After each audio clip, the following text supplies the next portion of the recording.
आप कौन हैं ये डिफाइन तब करेगा कि आप किन लोगों के बीच में रहते हैं। आप किन लोगों के बीच में रहते हैं वो डिफाइन करेगा आप क्या हो। नहीं तो लोग अंदाजा ही लगाते रहेंगे, ये ऐसा है, ये वैसा है, ये वो कहते हैं ना, you are the average of 5 people you spend the most time with. आप उन 5 लोगों का एवरेज होते हैं जिनके साथ आप जीवन बिताते हैं। दोस्तों मैं आपको बताना चाहूंगा, फ्रॉम द लास्ट 15-16 ईयर जो भी मैंने अचीवमेंट अपनी लाइफ में छोटा मोटा किया है, from a scooter to S class Mercedes, मैं इसलिए बता रहा हूं क्योंकि ये एक ऐसी हैबिट है जो अगर आप डेवलप कर सके, और वो है अच्छी संगत की हैबिट। देखो आप कुछ भी कंट्रोल कर सकते हो, लेकिन थॉट्स कंट्रोल करना बड़ा इंपॉसिबल काम होता है यार। कौन आदमी आपके कान में आके क्या बोल देगा, उससे आप कितना बर्बाद हो सकते हो, इसकी कल्पना आप कभी नहीं कर पाओगे। खाने में इलाज का जहर, खाने में अगर कोई जहर मिला दे ना, उसका इलाज होता है, लेकिन कान में कोई जहर मिला दे दोस्त, उसका इलाज कभी नहीं हो सकता। तो आपको जो दूसरा हैबिट डेवलप करना है एज एंटरप्रेन्योर और एज अ ह्यूमन बीइंग, और कुछ भी आप समझिए, वो है कि आपके आसपास का जो सर्कल होना चाहिए, जो संगत होनी चाहिए ना, वो शानदार लोगों की होनी चाहिए। और अगर शानदार लोग नहीं मिल रहे तो बेटर है कि आप अकेले रहिए। और ये एक ऐसी क्वालिटी है, अगर आप डेवलप कर सके तो आपको कहीं से कहीं तक पहुंचा सकती है। आपकी संगत डिसाइड करती है आपका फ्यूचर क्या होगा। मैं आपको बता दूं, अगर आपके ग्रुप में 8 लोग हैं जो फिटनेस को लेकर बड़े जिज्ञासु हैं और फिटनेस को लेकर बड़े मोटिवेटेड रहते हैं, मैं गारंटी के साथ कह सकता हूं आपका पेट निकला ही नहीं होगा। चैलेंज है।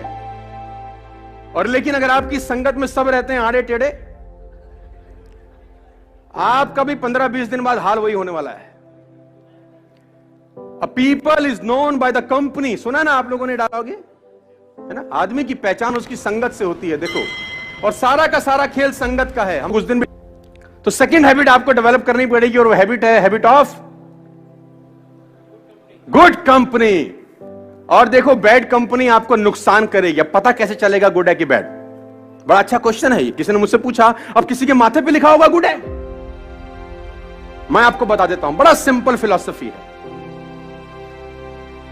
जिन लोगों के बीच में बैठ के, जिन लोगों के बीच में बैठ के आपको बड़े ड्रीम्स, बड़े विजन्स और रात को नींद ना आने वाली कहानियां बनती हैं, वो कंपनी आपके लिए परफेक्ट है। जिन लोगों के बीच में आप अनकंफर्टेबल रहते हैं, जिन लोगों के बीच में आप अनकंफर्टेबल रहते हैं, वो कंपनी आपके लिए परफेक्ट है। जिन लोगों के बीच में आप कंफर्टेबल हैं, वो कंपनी आपके लिए परफेक्ट नहीं है, क्योंकि आगे बढ़ने के लिए आपको अनकंफर्टेबल जोन में जाना ही होगा।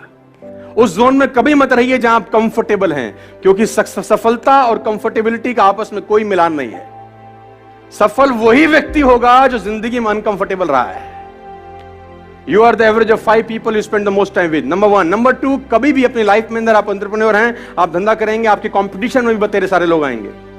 कभी भी एक बात गांठ बांध लीजिए, किसी भी सफल आदमी की बुराई मत करना अपनी जिंदगी में, आप फेल हो जाएंगे सर।